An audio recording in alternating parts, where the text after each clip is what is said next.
Hey, hi. Coming to Tableau, Tableau is a data visualization tool wherein we'll be analyzing data from different data sources. Like generally, we have experience of like small scale businesses from the medium to the large scale business using different types of sources as their input to the data for the Tableau, where we'll be analyzing these data trends and we'll be giving insights to the like shareholders or users or to the companies or the small scale companies.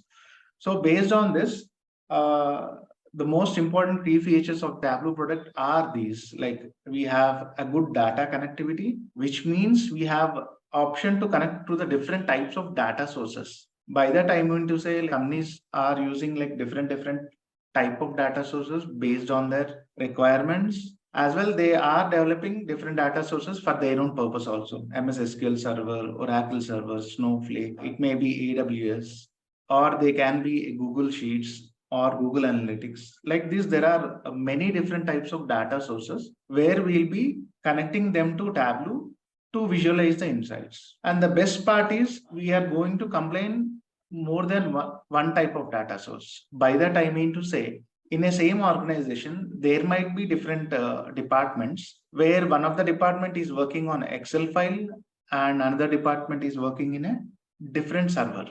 So we can combine two or more different servers in Tableau and still give the business insights so that they can make decisions on the given insights.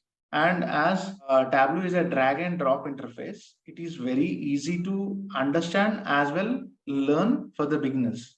As it is a no code, mostly we'll be not writing more than like 10 to 15 lines. As of myself, until date, I did not write not more than 50 lines in a single code calculation by the time into say. And average, most of my calculation are around 4 to 5 lines in a calculations. So Tableau, the best part in Tableau is build the logic first when we want to learn to the subject. And the next part is we can customize visualizations in Tableau, not only based on the columns which are available in the data, also we can create different types of the columns as per our requirements. We also have interactive dashboards where we can give options to the users where they can select different types of filters, and we can also give custom options to select we'll be discussing them, we'll be using them. And we can also give options to connect directly to the web interfaces so that if they click anything on the web elements in the Tableau, they'll be able to open them in real time also. And we can also share our Tableau dashboards in real time with the users and also with the banking sector also, so that the users in the different domains will be able to view our dashboards and interact with them. So these are the best things in Tableau, which makes its best tool in the current market and this part. And if you have doubts, you can ask.